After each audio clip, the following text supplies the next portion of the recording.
Hello, this is Truth Be Told Transformation, and I'm your host, Bonnie Burkert. I'm here to talk to you about different tools for transformation and love finding leading edge people, new people that are out there exploring and letting us know. So I'm excited to meet Vincent Field, who's going to talk to us today about astral travel and lucid dreaming. Welcome, Vincent. Hi, thank you for having me. Where are we talking to you from, Vincent? Are you in stateside? I'm actually currently in Brazil. Wow, fantastic. Well, we appreciate you coming in and for all of our listeners and viewers. So, Vincent, how did you first come into this experience of astral travel? And maybe as you describe that, tell us a little bit about what that is, assuming that perhaps some people don't necessarily know. Okay, sure. Well, it all began back when I was 14 years old, and I came across the idea of out-of-body experience on the internet, and I was really fascinated by it, and I wanted to do it myself. And I found a technique, and I gave it my best shot, and within a week, I was able to leave my body, and I've been doing it ever since. Amazing. So, did you find the technique on YouTube or something like that? I mean, is it you make it sound quite This was simple, but do you feel that right, right. where were you at in your spiritual journey that gave you that level of focus, concentration, power that you feel like you were able to do it with relative ease? Well, like I said, I was only 14 years old, Yeah. and this was really just the beginning of my spiritual journey. I had no previous experience with meditation or really any previous knowledge of, spirituality and that type of belief. Um, so that's where it all started for me. And, I just went into it with an open mind, with a lot of dedication and motivation, and all that just came together and it worked. Okay, so the astral travel. Now, I personally, as long as I've been, a seeker and interested in spiritual practices, I must say I don't. This is not something that I know about. So, what was your sense like? I mean, were you just lying in bed at night, your eyes were closed, and then you experienced looking down upon your body? I believe that's part of it. Yeah, well, you experience quite a lot even before actually separating from the body. Okay. Um, Generally, what you'll experience first is your body falling asleep, Hmm. and that can feel almost like you're paralyzed inside of your body. And then you'll typically experience this very strong energetic sensation. It's commonly called a vibrational stage. And it feels like this really strong energy buzzing all throughout your body, and then you'll typically feel a sensation of weightlessness. And a lot of times I would start floating and rising out of my body. But there are different ways to separate. You can roll to the side out of your body, you can fall backwards out of your body. So there's no one particular way, but you will feel the sensation of movement in some way, and then you're out. Bravo. That's amazing. So, wow, you were so young. It's really, really incredible. And kudos to your exploration at that young age. I mean, I'm fascinated to know had you seen it in a movie? I mean, how did you even come to want to explore that? Yeah, like I said, I came across the idea on the internet for the first time. I never even knew that it was possible before then. And I basically went into it with no expectations because, back then this was the year 2000, I believe. So it was like the early days of the internet, not a lot of information out there yet. Not super easy to access information like it is today. So I didn't know a lot about what I was getting into. I just jumped right in. Well, that's great. Okay, so go ahead. Then how did it evolve from there? You kept it, that was your practice, and maybe give us a little bit of a distinction between astral travel and lucid dreaming. Okay, sure, I will. What I would like to do is explain the context of these experiences um, a little more in depth, Please. so everyone understands exactly what's going on here. So astral projection is a type of out-of-body experience in which your consciousness leaves the physical body and travels into higher dimensions of reality. Uh, and these dimensions are commonly called the astral dimension, although the astral dimension actually consists of a multitude of dimensions. Basically, reality consists of an entire spectrum of different dimensions that exist at different frequencies of energy. And it's similar to how there's different frequencies of light, and we can only perceive a limited range of these frequencies. And the rest of the light spectrum, like infrared and X-ray and microwave, these are invisible to us. So in the same way, there are these higher dimensions of reality that are beyond our perception while we're grounded in the physical body. But when you have an out-of-body experience, you essentially enter these higher dimensions. And I call them non-physical dimensions because they exist beyond the physical. Um, and so, like I said, these dimensions exist in a spectrum, and the closer the non-physical dimension is to the physical dimension, the more similar it appears to the physical world. And I consider these to be lower dimensions because they exist at a relatively lower frequency on the spectrum of non-physical reality.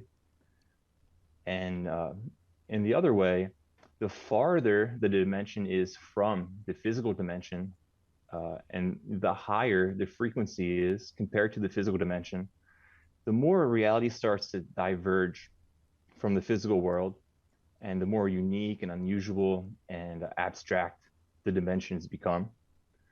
So when you start astral projecting, it's most common to project into the lower dimensions in the beginning of your practice.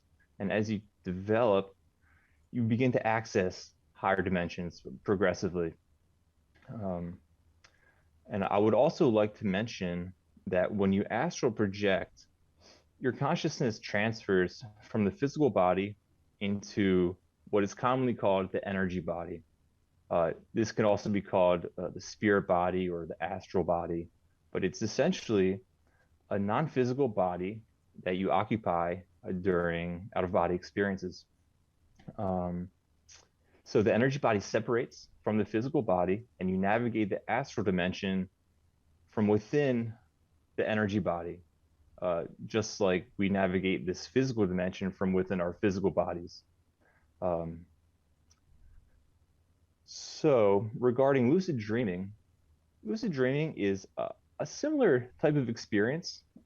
Lucid dreams take place in a type of non-physical reality, but it is different because the realities that we experience during lucid dreams are typically manifestations of the subconscious mind, whereas the astral dimensions exist independently of our minds. They're more consensus levels of reality that exist beyond our own minds.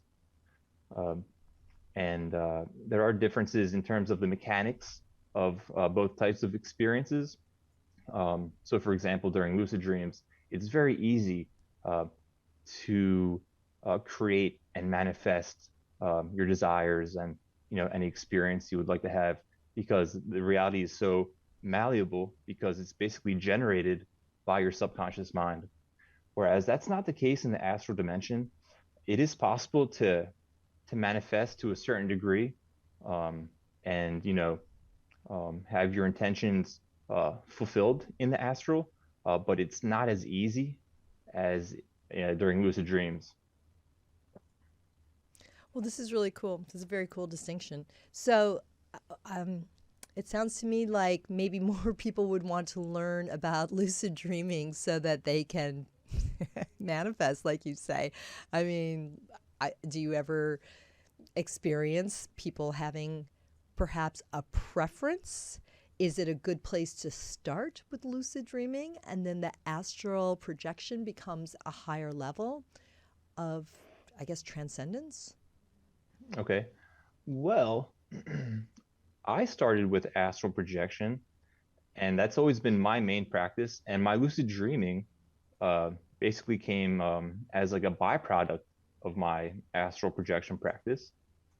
I think they're both very incredible and valid types of experiences.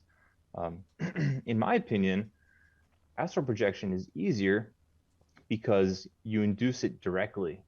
Okay, so you lay down, you do a type of meditation, and you leave the body. There's no break in consciousness. You don't fall asleep first. Whereas typically during a lucid dream, well, to induce a lucid dream, you need to already be in a dream, and then you become aware of the fact that you're dreaming. And so this is more of an indirect um, type of induction because you need some kind of subconscious trigger to cause this lucidity in the dream state. And so that typically requires the type of practice that you can do during your daily life um, that will carry over into your dream state and trigger that lucidity. But it's typically not a direct experience like astral projection. And so I don't recommend one over the other. I recommend trying them both and, doing both practices side by side. Yeah, indeed. So tell us about your book, Vincent, because I know this, you'll give more. You've given us a few points on this, and I appreciate it. It's fascinating. But I love, obviously, you're going to go into great detail in your book. So please tell us. It's fairly recent in 2022, right? So, Yeah, that's right. yeah, tell us about the writing process for you and what all we can expect in that book. Okay, well, um, the majority of the writing was already done because over the years, I kept journals of all of my experiences, and the majority of my book um, is my experiences. And so I basically organized all of what I consider some of my most profound experiences to include in the book. And so, in addition to sharing these experiences, I also provide theory and background to help the readers understand what's actually taking place during these experiences, to give like a working model of reality that I have come to discover throughout the years, and also to provide all of the techniques and methods that I've used and experimented with and developed over the years, to help the reader have their own experiences. Fabulous. A working level of reality. I quote you there, yes? Did I get that right? So, Model, yeah, a model working of model reality. of so where are we at? Tell us about reality right now. It's tricky. I mean, I Yeah, feel that this is a really important practice these days to help us deal with what's going on our planet. yeah, certainly. Um, well, in terms of this model of reality, it's similar to what I mentioned, that we exist in a large spectrum of dimensions, right? And it seems like our physical dimension is like the base, it's like the lowest. So even in the lower non-physical dimensions, these exist at a higher frequency than our physical world. Um, and it's not the physical dimension that kind of gives birth to these higher dimensions, but it's the other way around, right? Our physical dimension um, is generated from these higher realities. And yeah, as far as the world that we live in right now, sure, it's a pretty chaotic place. But you experience chaos in the higher dimensions too. I mean, as you get higher in the spectrum, um, you basically enter states of consciousness and realities that are more in tune um, with God, with universal consciousness, with love, with bliss. Um, and so the farther higher you go, um, the more beautiful reality is, and the stronger your connection with truth and oneness with all living things and all of reality, the stronger that becomes. Oh, that's beautiful. Amen. And we are definitely about that truth here on this show. I think that, I mean, it sounds to me that the astral projection could really help people have a broader concept of kind of life beyond the 3D world here. And so it's not to say that we're escaping it. That's not what we're doing here, right? I mean, it's to be informed, only to return, correct? And be able to live in a more peaceful way. What do you think? Exactly. Yeah, it's not about escaping at all. It's about discovering who we really are, discovering, what this life is about, discovering what uh, our reality is truly like. I think most people understand and believe that there is more to life and reality than what we just experience here during our normal waking lives. And having that experience firsthand uh, is truly transformational. Um, and it can really give you some profound insights into the nature of who you are, and these can really help to change your attitude and your beliefs and your thoughts and your actions, and then you can help to change others too. It's great. And thank you. And transformation is one of the other key words of the show. So I appreciate you dropping those in for us. So we talked a little bit, we corresponded prior to the show, and you asked about how would I feel about talking about some of the shadow side of this type of work. And I invite you to let us know. I mean, there's the yin and yang of life. There's light and dark. So tell us how you've had to maneuver certain experiences that way. Okay, sure. Yeah, it's really no different from this physical world. You have the good and the bad, and that exists in non-physical reality too. And particularly in the lower dimensions, it's common to encounter entities that don't have the best intentions, right? And I started to encounter entities like this since the very beginning. Because, like I said, in the beginning of your practice, you typically are limited to the lower range of dimensions, and with development, you begin to penetrate and access the higher dimensions. But so in the beginning, um, at first, I would encounter what are commonly called shadow people or shadow beings. Um, this was, I think, my second astral projection ever. And what happened was I floated out of my body, and the room around me came into my vision. and and so how this works is you're lying with your eyes closed in a meditative state, so you don't see anything. And when you project from your body, as you phase into another dimension, your sight and your perceptions of that dimension become activated, right? They enter your consciousness. So I began to perceive the environment around me, and the first thing I see is this huge dark figure standing next to my bed.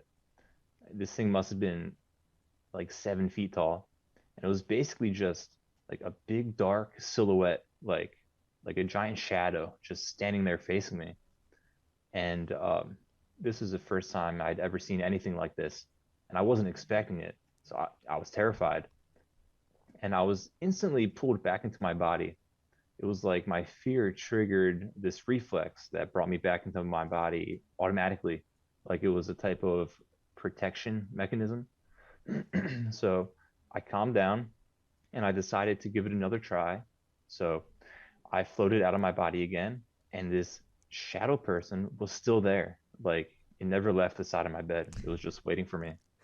And so I freaked out and I snapped back into my body again.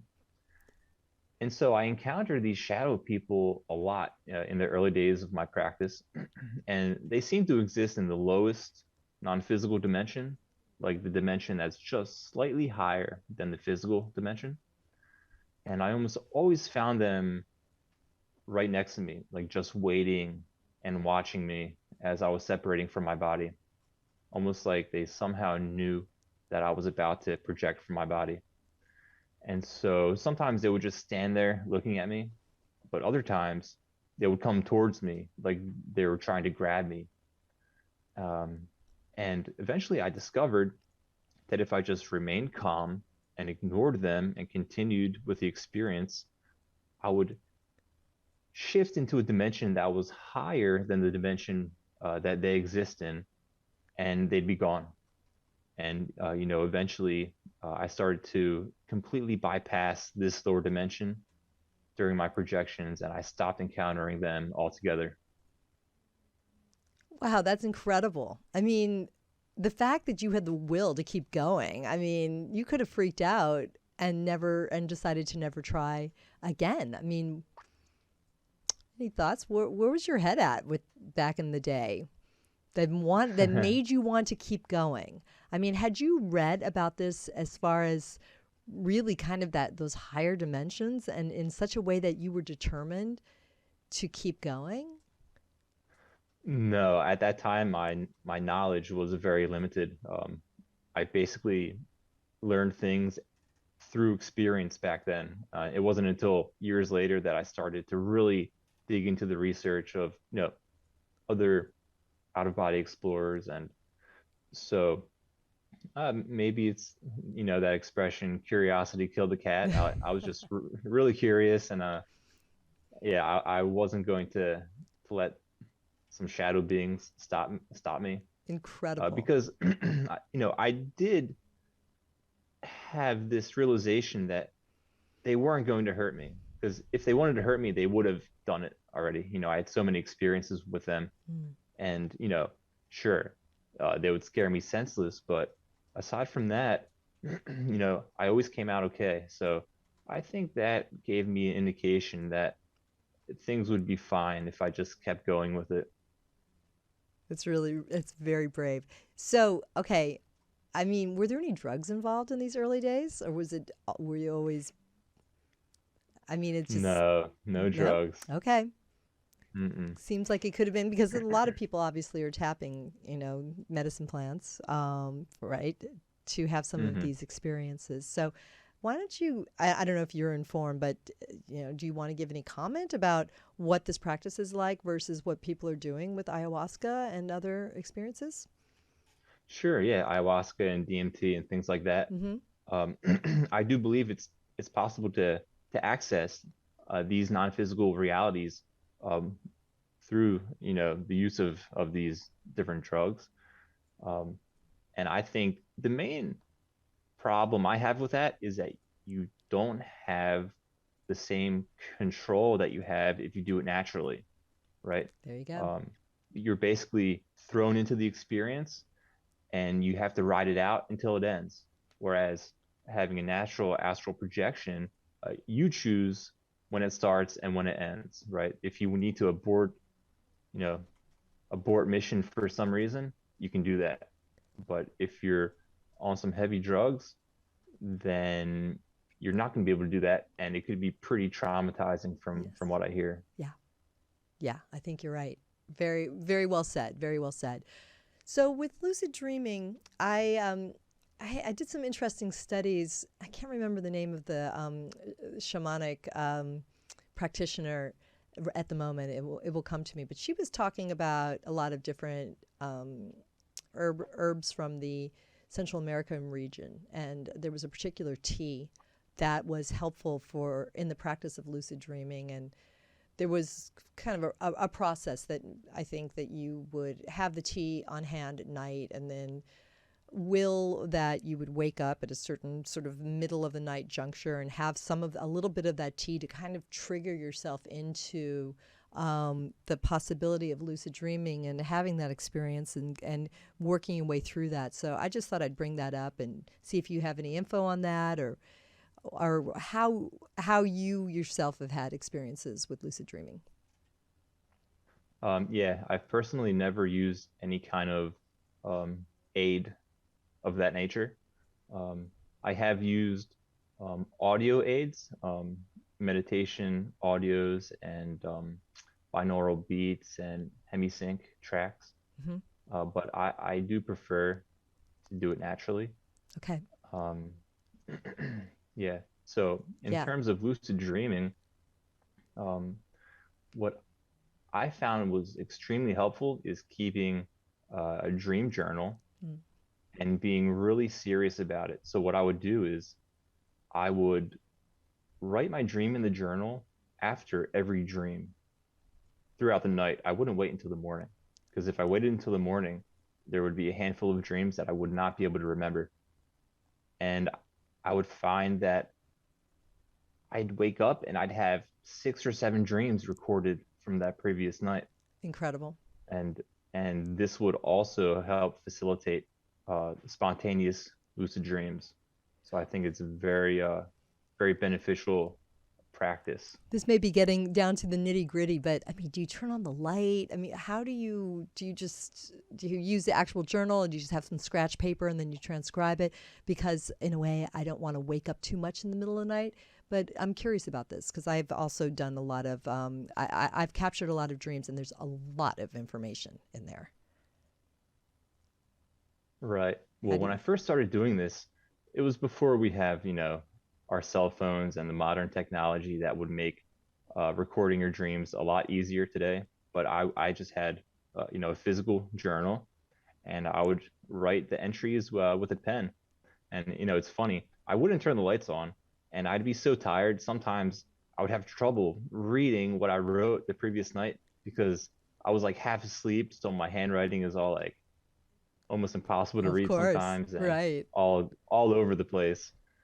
And I, it is ideal not to fully wake up because it could be hard to get back to sleep. So yeah, I would just kind of lay in bed, turn over momentarily, scribble some notes, mainly just keywords. I wouldn't like write the entire story, but I would write just enough to be able to put the pieces together in the morning. And yeah, that's pretty much what I did. That's good, but you don't have to. You don't go to the point of voice memo. What do you think? I just don't want to handle my phone in the middle of the night if I don't have to. Right, right. Just I curious. mean, if you have it set up where you can just, press a button quickly and then record it, Dictate. yeah, that could work. I mean, if you got to like shuffle through all these apps, time, that might be a little too much. Right, exactly. No, it's really, really great. So, have you ever had the experience that you're dreaming and then you wake up and then you go back to sleep and you keep the dream continues? Yes, absolutely, a Yeah. lot. What's up with that? Uh, well, it seems like in this scenario, you're entering uh, the same uh, subconsciously created reality that you were previously in. Um, Now, I do believe that some dreams may actually be memories of like genuine out of body experiences and astral projections. Because what I've discovered is that our consciousness uh, is so complex.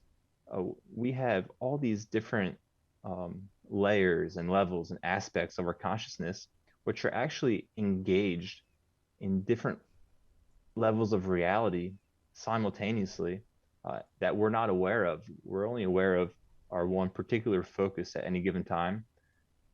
But I've I've had experiences where I was actually aware of simultaneous levels of experience, and through experimentations in these states, I came to learn that there's so much more going on beyond the surface than uh, what we're aware of. It's pretty incredible, but it's also very convoluted, very difficult to fully grasp. Do you feel that we have to sometimes go through that, those challenges, those difficulties, the convolution, the confusion in our nightly dreams to clear the subconscious? Is that sort of what's happening? Yeah, it does seem like some dreams have the purpose of um, clearing away some type of problems or issues or things that we're dealing with. I think some dreams have the purpose of allowing us to have particular experiences that maybe we can't have in the physical world, but that um, are in a sense almost required for our growth and development, in that particular time for that particular reason. Um, yeah, I think dreams are helpful in more ways than one. And um, I, this reminds me that a lot of people say, oh, I don't dream, I don't have dreams. And this is similar to what I said about there being many levels of our consciousness engaged um, in different layers of reality that we're unaware of, because it's the same case with these people. They're not aware of their dreams, but they're having dreams. I mean, this is science. We have dreams. That's the way the brain and the mind works. Okay. And so even then, even if you don't remember your dreams, I believe on a deeper level, you're still experiencing the benefits of the dreams. I had heard in lucid dreaming that, and I think it's a lucid dreaming technique that if you can, you're in the story, and if you can catch yourself and look at your hands, it places you in the dream, and then you have a different kind of control in the dream, and maybe you can start moving through the dream. So, again, I'm not sure what my source is from there. A long time ago, I heard about this. I was just curious if you know anything about that. Yeah, the hands can be pretty powerful tools, and I use them particularly during my astral projections because they serve the purpose of enhancing your awareness and increasing your lucidity. And this works in astral projections and lucid dreams. But I find it particularly helpful um, in astral projections. What will happen is um, you look at your hands, and suddenly your perceptions just skyrocket, and your level of lucidity and awareness just becomes so enhanced and clarified. And regarding lucid dreams, you can use your hands to trigger the lucid dream. I believe you were saying something like that. Yes. And what you'll do is during the day, anytime you see your hands or look at your hands, it could be willfully or just by chance. Oh, I just happened to look at my hand. What Whenever I that will type. remind you. Sure, exactly. So anytime you see your hand, you say to yourself, you question, am I dreaming? Am I awake? Hmm. And that'll cause you to analyze your reality and your current state of consciousness. And so during your normal waking life, um, maybe you look at your hands 100 times. So that's 100 times throughout the day that you're asking yourself, you're questioning reality. And what this will do is this practice will carry over into your dreams. And so you'll find you're in a dream and you see your hand, and that triggers that question. And in this state, uh, well, you're going to realize I'm not awake. Like, this is such an unusual situation. And, the quality of my consciousness right now is so different. I'm dreaming. And then you become lucid and it takes off from there. Beautiful. Thank you. That was very helpful. And I definitely look at my hands a lot, so during the day. So I think that's really cool. So Vincent, one of the things I'm really interested in is the changing energy on our planet. And there's a lot of different ways of describing this. I mean, some of it is more scientific, but I'm going for something a little bit loftier. So the 3D to the fifth dimensional. So I was just curious, as somebody who's been practicing for over 20 years, is it easier to find your way into astral projection now than it was in the early days, energetically speaking? Obviously, you're more adept, but just curious if you're feeling part of the change that I'm describing. Okay. Well, because I've been practicing this for so long, and consistently, developing. Um, it's hard to say whether uh, the increased sensitivity to energy and you know the increased ability to experience these higher states of consciousness, whether that's due to my practice or whether it's due to something else taking place, like with reality itself. I, I do work with people like as a mentor personally, one on one, and there are a lot of people out there who really struggle to consistently induce and enter these higher states of consciousness. So yeah, it's a tricky question. I can't say for certain one way or the other. Yeah, it's interesting because it could be I think there's more people that are open to this and are practicing, and I feel more meditating, a yoga practice that helps facilitate calm meditation.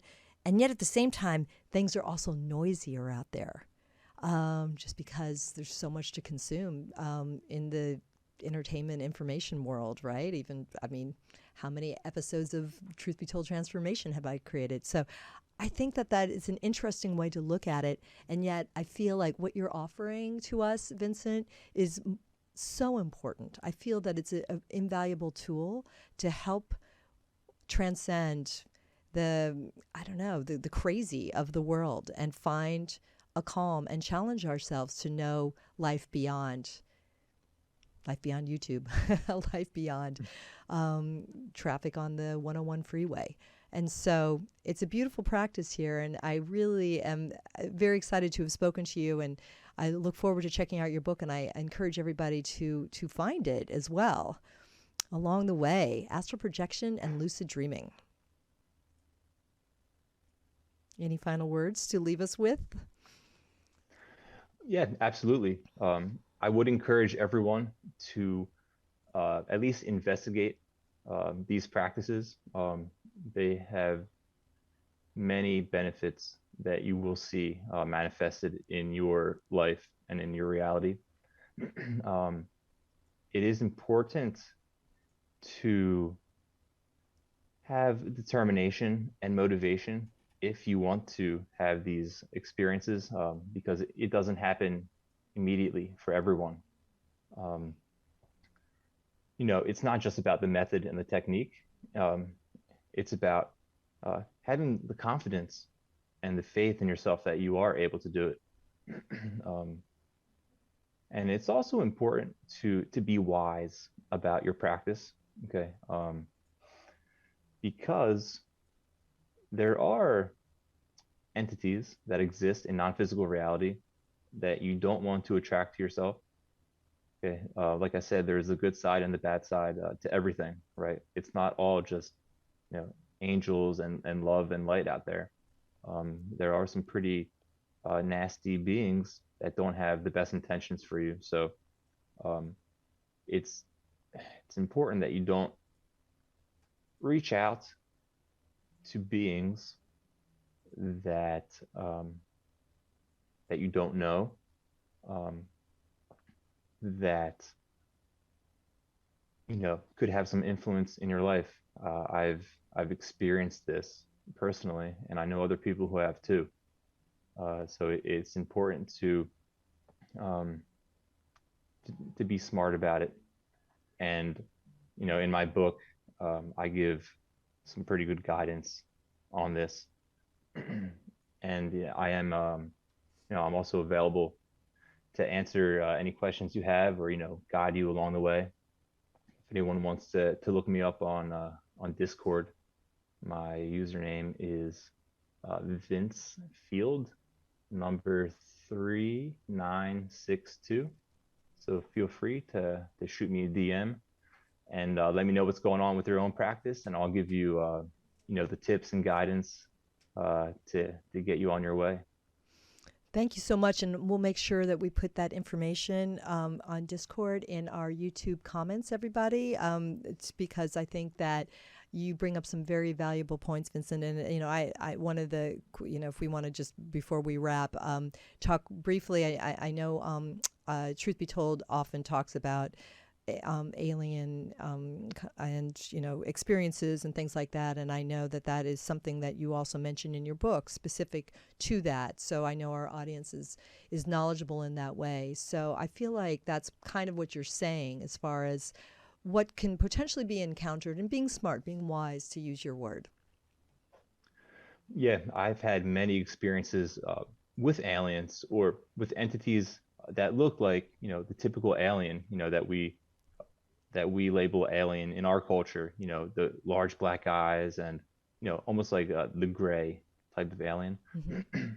And yeah, on occasions, I would be lying in meditation and I would just send out a general request: come take me, come pull me from my body. And these entities that look like aliens, they would grab me and they would rip me right out of my body. And I would feel pain in my energy body where I would feel their hands grabbing my ankles, and it would actually be painful. And they would pull me out of my body, and they take me to these places against my will. And so yeah, in that case, I made this general request: come take me, and that is not a good idea. Okay. All right. So when you and then to bring yourself out of it again, you use a term, concentration would be one of the words you use, right? So this is the kind of thing, maybe we want to be a little bit more sophisticated in our practice before we perhaps make an open request like that. Yeah, I would never recommend any type of open request. Now, it is possible to set an intention, and basically, the more specific you are, the better. And so I've had experiences where I've left my body and I stated the intention to meet one of my deceased relatives, and I would meet them, and it would be them, specifically them. Other times, I would leave my body and I would request to, be with my higher self, to enter that state of my higher self, and I would do that, and my intention would manifest specifically as I would state it. And these were incredible, enlightening experiences. Um, but they're also very specific Yeah, intentions, right? And so that's the difference. If you definitely. just call any old spirit to you, you never know what's going to come. That's great. Well, no, it's great, and I'm happy. What a beautiful place to leave off in terms of some of the absolute. I mean, there's multiple reasons to do this, but I love to hear about the connection with loved ones, as one of the reasons to travel in this way. So, Vincent, fascinating work, and congratulations on your book. And I encourage everybody to check it out. And I hope you'll come back and talk to us some more, Vincent, because there's so much I'd love to explore past life conversation with you in the future. So, best wishes to you down in Brazil. And thank you again for finding us here at Truth Be Told Transformation. Thank you very much. I appreciate it. Okay, until the next time. We appreciate everybody listening, and we're really here to just share these ideas and concepts to live your highest, best life, to find your truth. So, Truth Be Told Transformation, I'm Bonnie Burkert. Don't forget, Truth Be Told, Tony Sweet, every Friday, live, 3 p.m. Pacific on YouTube, as well as Robert Hensley doing the Minuteman Report, live on Mondays, also 3 p.m. Pacific. Thanks for sharing. Thanks for following. Find us, watch all our episodes, and stay tuned for upcoming exciting events as well. Thanks again to all. Be well and dream on.